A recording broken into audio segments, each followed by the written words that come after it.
Alléluia. Élevons la voix et disons merci à notre Dieu. Seigneur, nous bénissons encore ton nom pour ce nouveau jour, pour ce nouveau dimanche, où tu nous as fait grâce, Seigneur, d'apparaître dans ta présence. Nous bénissons ton nom et nous célébrons ton nom pour ce que tu es, Seigneur, pour ce que tu étais et pour ce que tu seras pour nous. Tu es le même hier, tu es le même aujourd'hui et tu vas demeurer pour nous éternellement. Amen. Prions, Seigneur, nous voulons t'inviter à te manifester encore ce matin. Et nous espérons en toi. Nous sommes venus te rencontrer. Nous sommes venus, Seigneur, communier avec toi. Nous ne sommes pas venus rencontrer un homme, Seigneur. C'est toi que nous sommes venus rencontrer. Et nous prions que tu te manifestes puissamment pour chacun de nous et que nous ne rentrions pas comme nous sommes venus, que nous rentrions changés, Seigneur, que nous rentrions, Seigneur, revigorés, renouvelés, que nous rentrions régénérés, Seigneur, que nous rentrions joyeux, Seigneur, pour manifester ta gloire, Seigneur, autour de nous. Seigneur, manifeste-toi, nous avons besoin de toi. Nous avons besoin que ta puissante main repose sur nous pour nous élargir et nous conduire là où coule le lait et le miel pour nous. Seigneur, éloigne de nous Satan et les démons et tout ce qui ne t'honore pas. Glorifie-toi dans notre vie, dans notre famille et dans notre communauté de foi. Dans le nom puissant de Jésus, nous avons ainsi prié. Amen. Bien-aimés dans le Seigneur Jésus, le Seigneur nous a fait grâce de partager son amour durant l'année 2023. Alléluia. Et il nous a aussi fait grâce d'entrer triomphalement dans l'année nouvelle 2024. Chaque année qui passe, laisse bien-aimé, c'est marque. L'année 2023 a été pour nous une année d'accomplissement surnaturel. Malgré les défis, le Seigneur a été avec nous. Sa présence nous a accompagnés toute l'année. Nous lui sommes entièrement reconnaissants et lui retournons toute la gloire. Il nous a fait grâce de triompher au milieu des défis. C'est pourquoi aujourd'hui, nous sommes vivants parce que nous avons triomphé de ces défis qui se sont présentés à nous durant l'année 2023. Amen. Dans les pages de l'année 2024, le Seigneur a inscrit pour chacun de nous un plan de gloire et d'honneur au nom de Jésus. Pendant toute cette année, nos actions reflèteront la gloire que nous procure la grâce de Dieu. Amen.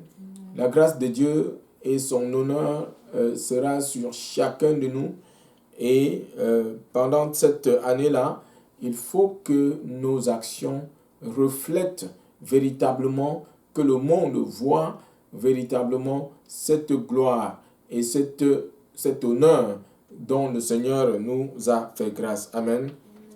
Que nos vies, bien-aimées, illuminent par la gloire que le Seigneur va nous accorder, par l'honneur que le Seigneur va nous accorder, que nos vies, la vie des membres de notre famille, la vie de chaque membre de notre communauté de foi, que cela illumine tous ceux-là qui sont autour de nous. Amen. Cette année 2024, le Seigneur, comme chaque début d'année, nous a fait une promesse. Et il a dit que cette année, c'est notre année de gloire et d'honneur. Amen. Amen. Que notre communion avec Dieu et avec les frères soit guidée par les principes du royaume de Dieu que nous prenons et qui vont procurer pour nous, ces principes en les observant, vont procurer pour nous la gloire et l'honneur. Puissions-nous, pour chacun, cette année 2024, être des artisans, Seigneur, du changement et de la transformation de nos vies et de tous les membres de nos familles. Soyons des artisans du changement et de la transformation de la vie des membres de nos familles. soyons des artisans de changement et de transformation de la vie de nos bien-aimés dans notre communauté de foi. Amen. Que la joie, que la paix que nous allons dégager, cela contamine tous ceux qui sont autour de nous. Au nom de Jésus. Amen. Puisse le plan de Dieu pour cette année s'accomplir pour chacun de nous. Le Seigneur nous a fait une promesse et notre attente, notre désir, notre vœu, c'est que cette promesse s'accomplisse dans la vie de chaque membre de notre communauté de foi. Amen. Puissions-nous être des canaux de bénédiction pour tous ceux qui sont autour de nous. Comme le Seigneur va nous visiter, que nous soyons aussi des canaux par lesquels le Seigneur va passer pour visiter tous ceux-là qui sont autour de nous, au nom de Jésus. Puissions-nous saisir avec foi notre promesse de gloire et d'honneur pour cette année, au nom de Jésus, et courir avec cette promesse pour l'amener à l'accomplissement. Bien-aimés, nous sommes à la mission évangélique du royaume. Et pour nous, à la mission évangélique du royaume, notre vision, c'est de réconcilier les âmes perdues avec le Seigneur, leur enseigner les principes du royaume de Dieu et aussi faire d'eux des disciples de notre Seigneur Jésus-Christ. Et pour ce mois de janvier, le Seigneur nous a instruit d'enseigner sur le principe de la prière. Et pour thème de ce mois, sur le principe de la prière, qui se tiendra à la brèche? Qui va se tenir à la brèche? C'est la question que le Seigneur nous pose à chaque membre de notre communauté de foi, qui va se tenir à la brèche. Selon le livre du prophète Ézéchiel, au chapitre 22, ouvrons Ézéchiel 22 et plus précisément le verset 30. Je vais lire pour nous. Ézéchiel 22, 30 dit « Je cherche parmi eux un homme qui les protège par une clôture, qui se tienne sur la brèche devant moi en faveur du pays, afin qu'il ne soit pas détruit. Mais je n'en trouve pas. » Amen. Voici donc le texte de base de notre méditation, de notre partage tout le long de ce mois de janvier qui est basé sur le principe de la prière. Quand nous regardons l'image peinte dans ce verset, c'est l'image d'un mur avec un trou ou alors avec une brèche. La muraille, dans le temps ancien, était un moyen de protection pour la ville. Et chaque ville, pour sa protection, bâtissait une muraille pour se préserver de l'attaque de ses ennemis. Et ici, là, quand le Seigneur parle de la muraille, il parle dans le contexte où son peuple avait désobéi, son peuple avait péché.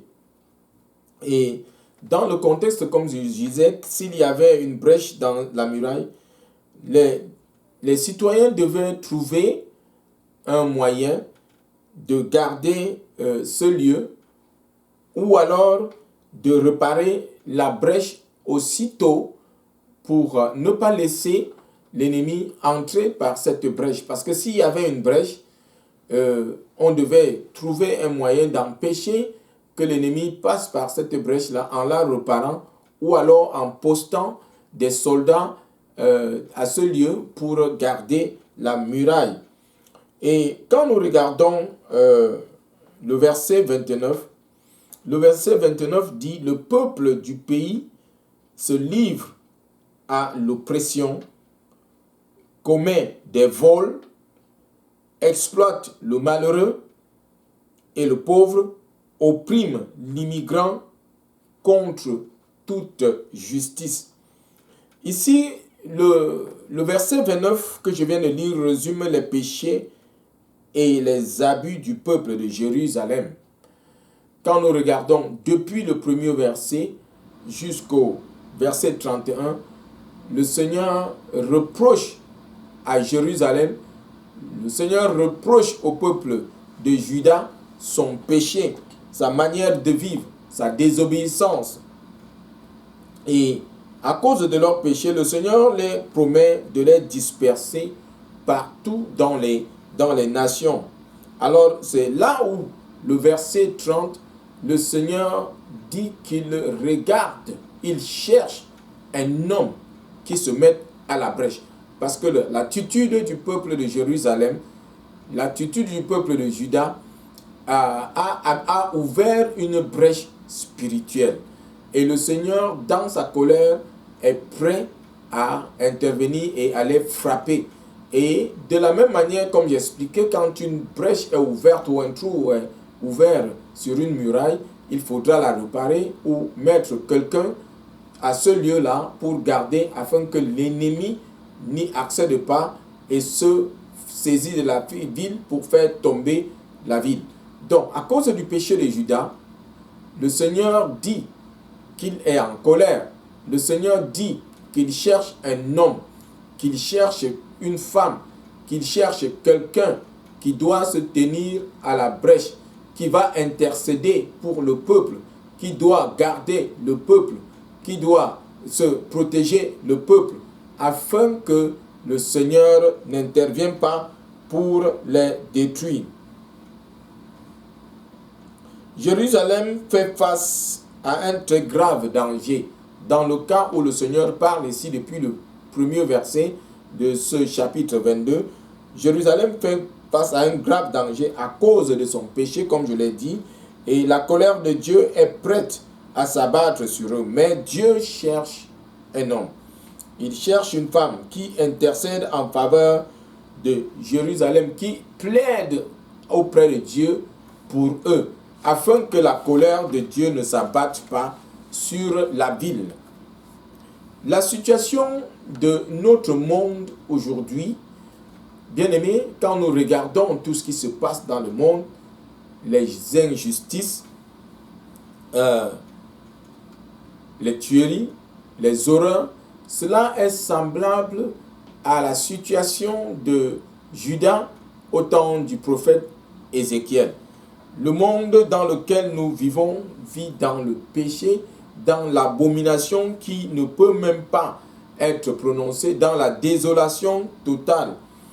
Et ce sont les lots quotidiens que nous vivons, l'horreur que nous n'avons jamais. La situation du monde aujourd'hui, de plus en plus, s'empire. Donc le monde est comme cette muraille dont il y a un trou et il y a une brèche qui est ouverte.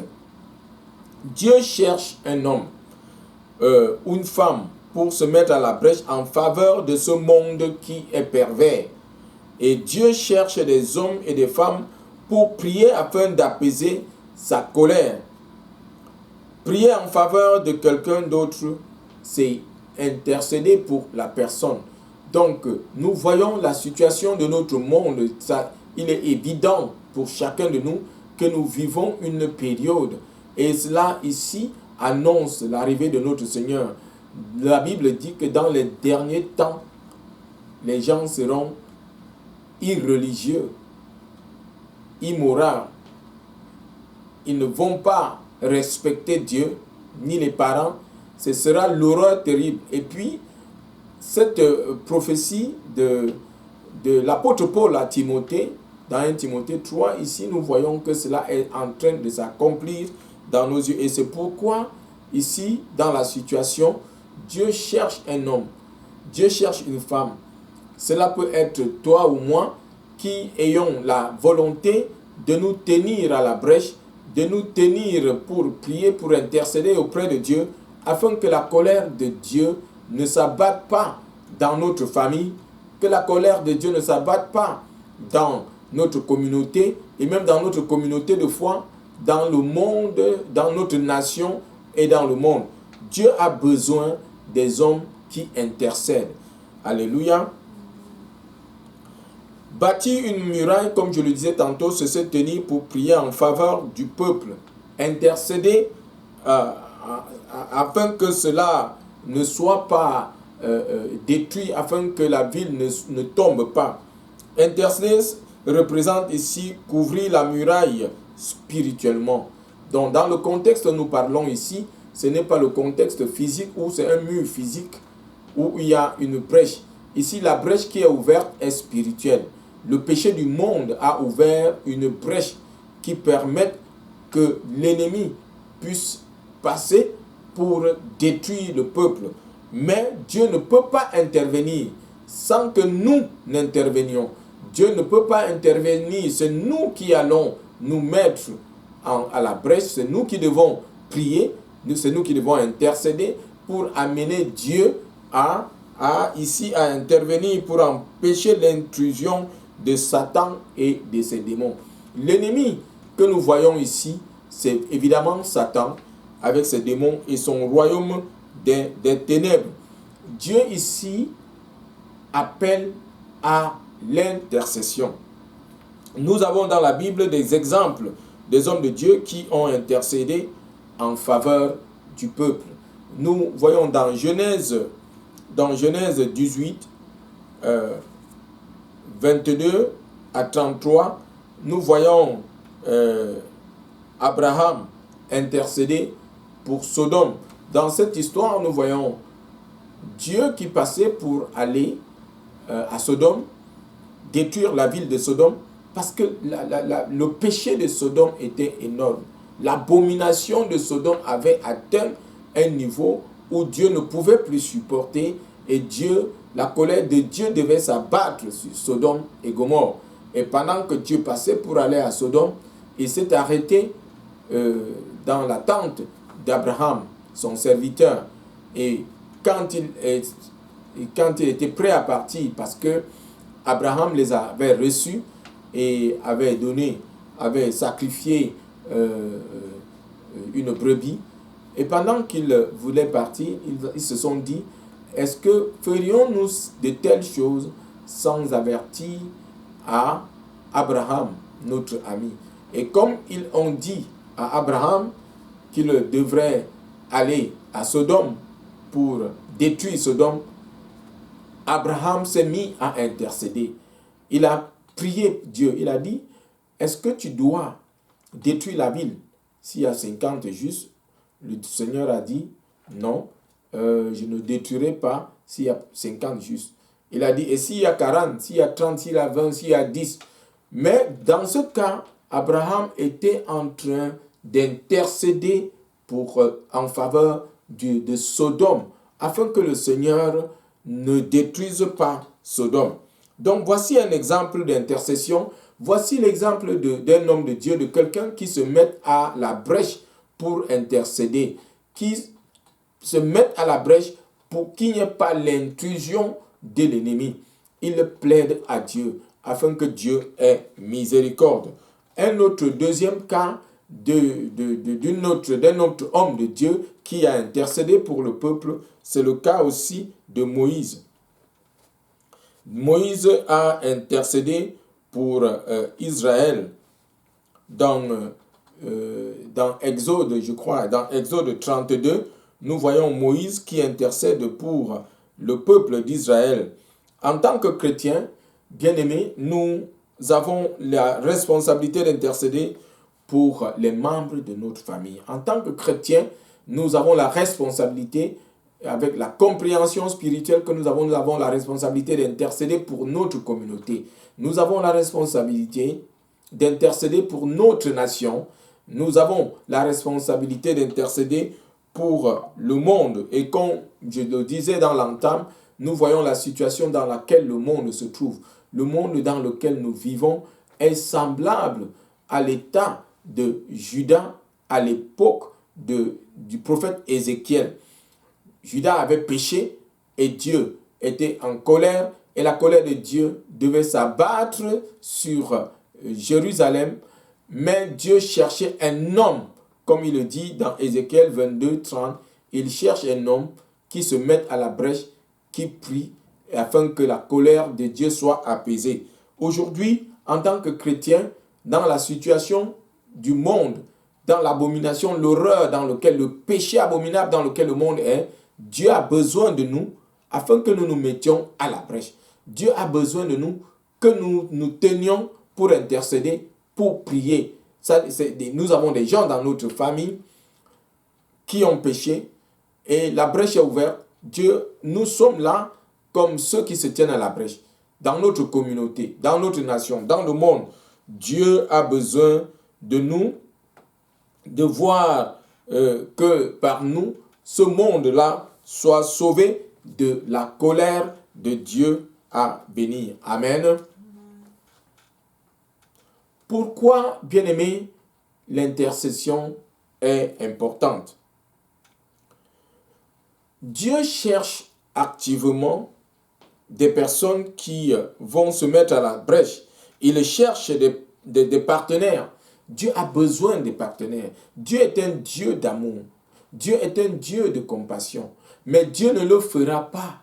Dieu a besoin des personnes, comme il a eu besoin d'Abraham, comme il a eu besoin de Moïse qui a intercédé pour le peuple à un moment donné où le peuple avait péché. Et Dieu était dans Exode 32, Dieu était décidé à détruire le peuple d'Israël. Et il avait dit, laisse-moi les détruire et je vais faire une nation à partir de toi.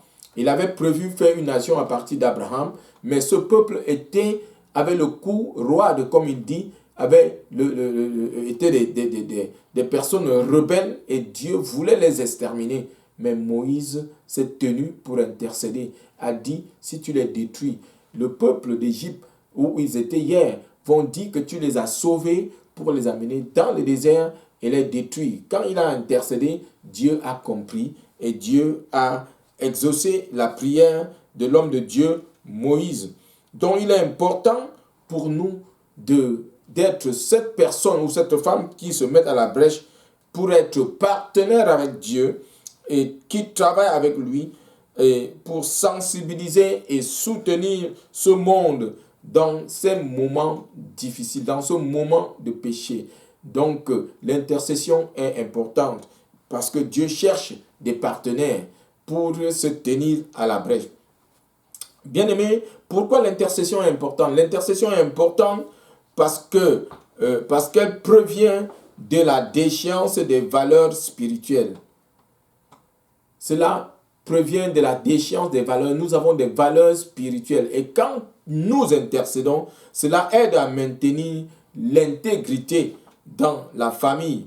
Quand nous intercédons avec des gens qui ne craignent pas Dieu à un moment donné, qui ont eu des faiblesses, qui ont laissé la brèche, nous intercédons pour eux et nous maintenons cette valeur spirituelle dans les familles, dans notre communauté, dans notre nation, dans le monde. Le monde que nous voulons voir, le monde que nous voulons voir selon la volonté de Dieu, nous devons prier pour ce monde afin que ce monde-là marche dans la volonté de Dieu. C'est dans la prière, c'est dans l'intercession. C'est pourquoi l'intercession, bien-aimée, est assez importante. Amen. Cela aide le pécheur à se rapprocher de son Créateur et se réconcilier avec lui. Quand nous intercédons pour ceux-là qui sont dans le péché, cela les aide à se rapprocher de Dieu et à se réconcilier avec Dieu. Bien-aimé, pourquoi l'intercession est importante? L'intercession est importante parce que cela témoigne de l'amour. Cela témoigne de l'amour et de la compassion pour les autres que nous voulons voir guéris, délivrés et réconciliés avec Dieu et cela reflète le cœur de Christ. Le cœur de Christ est un cœur d'amour. Le cœur de Christ est un cœur de compassion. Donc l'intercession est donc importante pour nous parce que cela témoigne de notre amour. Quand nous voyons Abraham qui s'est mis à intercéder pour Sodome, il avait la compassion pour Sodome. il avait l'amour pour Sodome. Et surtout encore, il avait son neveu Lot qui habitait à Sodome. Dieu lui-même avait décidé d'exterminer Israël parce que Moïse, malgré la rébellion de ce peuple, malgré la roideur du cou de ce peuple, malgré les murmures de ce peuple, Moïse avait la compassion. Moïse avait l'amour pour ce peuple. C'est pourquoi il s'est tenu pour ce peuple, pour crier à Dieu, pour plaider en faveur de ce peuple. Dire, Seigneur, si tu les extermines aujourd'hui, c'est bien beau de faire une nouvelle génération, une nouvelle famille à partir de moi. Mais qu'est-ce que les autres vont dire? Ceux qui sont partis d'Égypte, qu'est-ce que les Égyptiens vont dire? Que voilà, tu nous as dit que votre Dieu vous a amené pour le servir, mais il vous a amené au désert pour vous exterminer. C'est parce qu'il voulait vous exterminer. Seigneur, ne fais pas cela.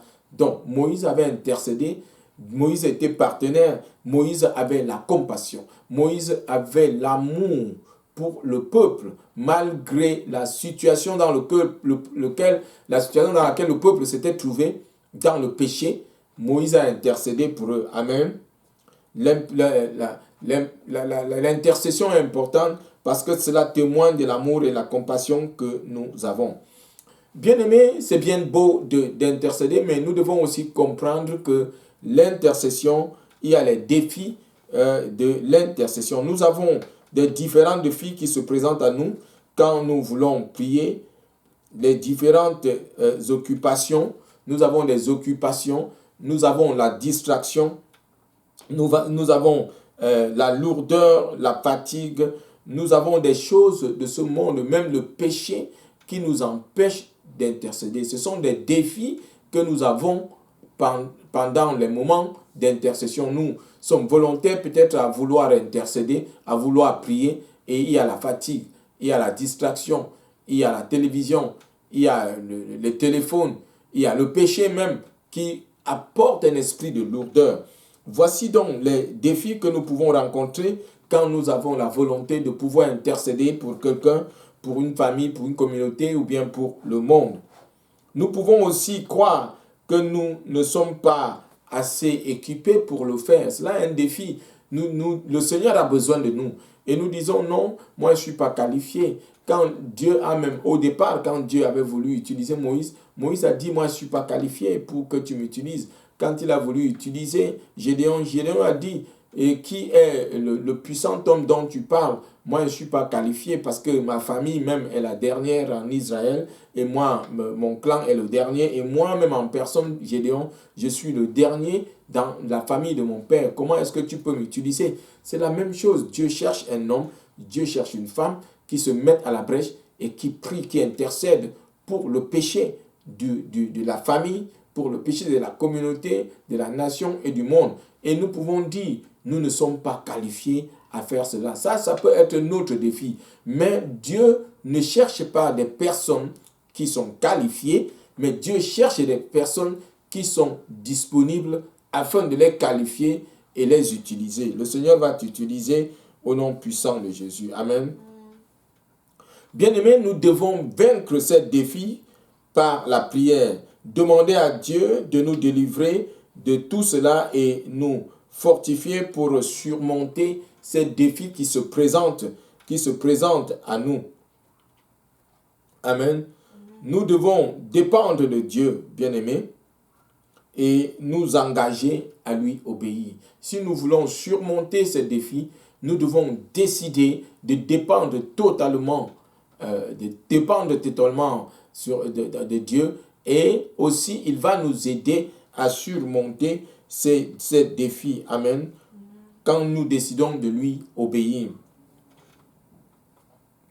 Bien-aimés, comment est-ce que nous pouvons nous tenir à la brèche? Premièrement, dans la prière, nous pouvons nous tenir sur la brèche, dans la prière et rechercher la volonté de Dieu. Nous devons, bien-aimés, cultiver une vie de prière et rechercher la volonté de Dieu pour nous-mêmes et pour notre famille, pour notre communauté, pour notre nation et la volonté de Dieu dans le monde. Le Dieu a un plan. Amen. Nous devons rechercher sa volonté. Pour les membres de notre famille, comme je dis, pour les membres de notre communauté de foi, nous devons rechercher la volonté de Dieu afin de pouvoir intercéder pour eux. Comment est-ce que, bien-aimés, nous pouvons nous mettre à la brèche? Nous devons vivre une vie de sanctification.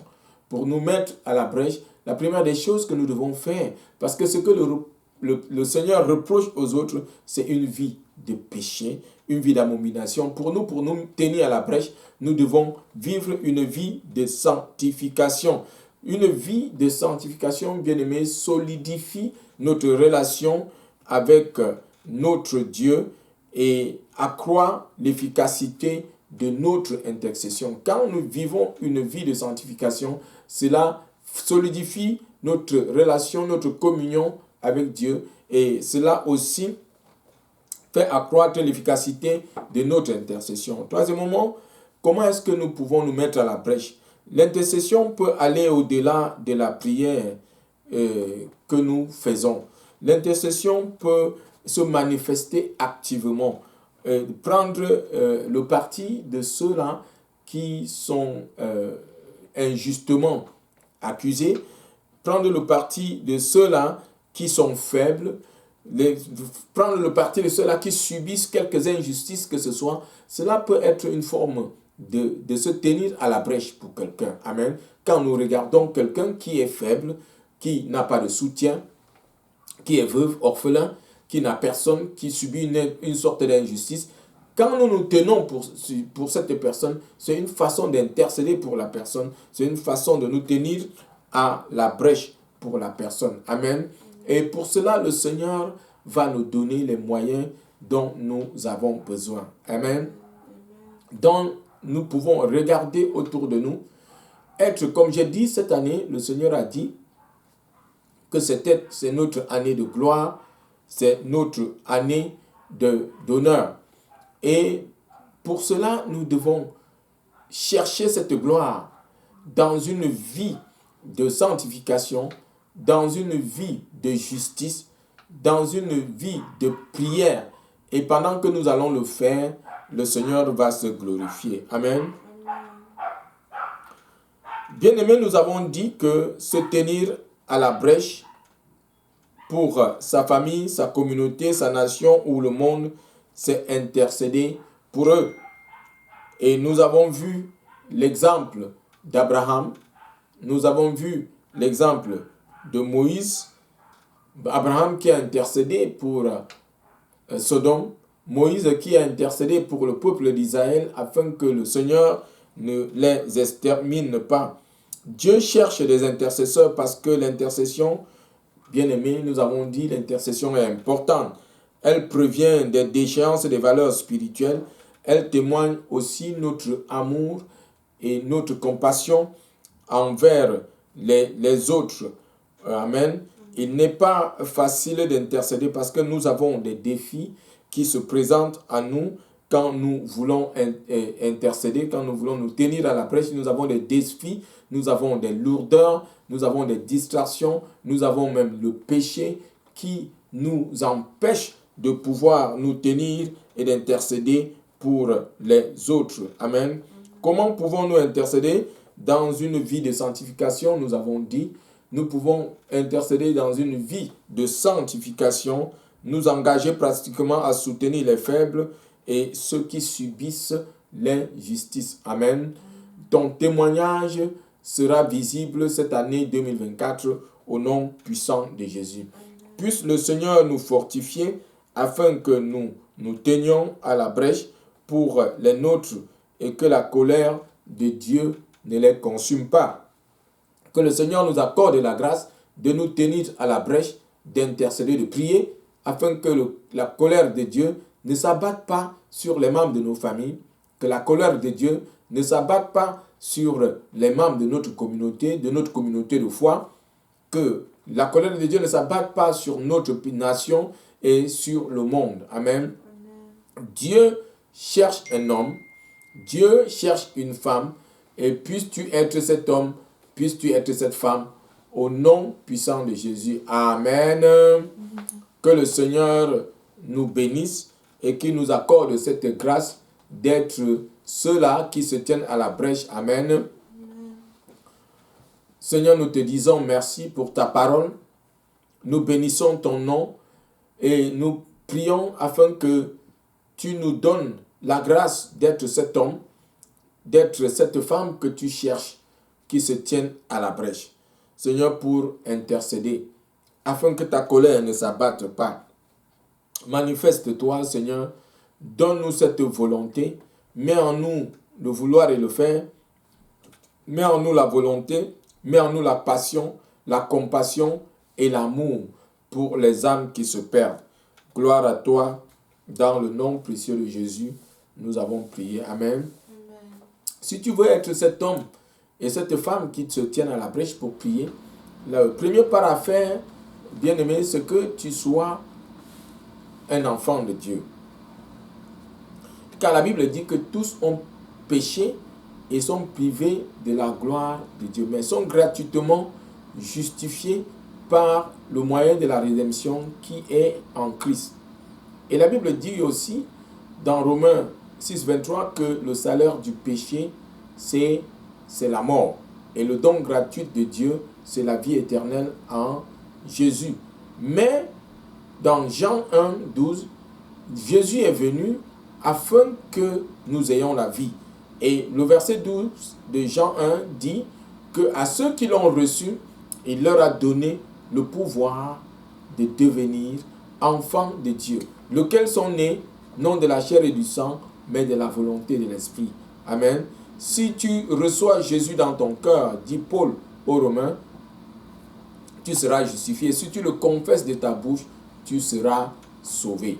Si donc, bien-aimé, tu veux recevoir Jésus ce matin comme ton Seigneur et ton Sauveur, je voudrais prier avec toi. Dis après moi, Seigneur Jésus, je te reconnais comme mon Seigneur et mon Sauveur. Pardonne-moi mes péchés. Lave-moi dans ton sang que tu as versé à la croix pour moi. Merci Seigneur Jésus de m'avoir pardonné, de m'avoir sauvé. Maintenant, je sais que je suis un enfant de Dieu. Je ne suis plus un pécheur.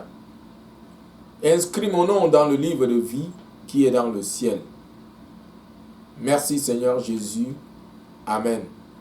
Bien-aimé, si tu as fait cette prière, tu es enfant de Dieu, comme dit Jean 1, 12. À ceux qui l'ont reçu, il leur a donné le pouvoir de devenir enfant de Dieu. Tu es aujourd'hui enfant de Dieu. Tu as été justifié. Tu as été sanctifié. Tu as été régénéré. Et maintenant, tu es adopté comme son enfant. Amen. Alléluia. Puisse le Seigneur t'accorder la grâce de le suivre comme son disciple et aussi de faire des autres, d'intercéder pour les autres afin qu'ils comprennent la volonté de Dieu dans leur vie et qu'ils viennent au Seigneur. Soyez bénis au nom puissant de Jésus. Amen. Shalom, shalom. Amen.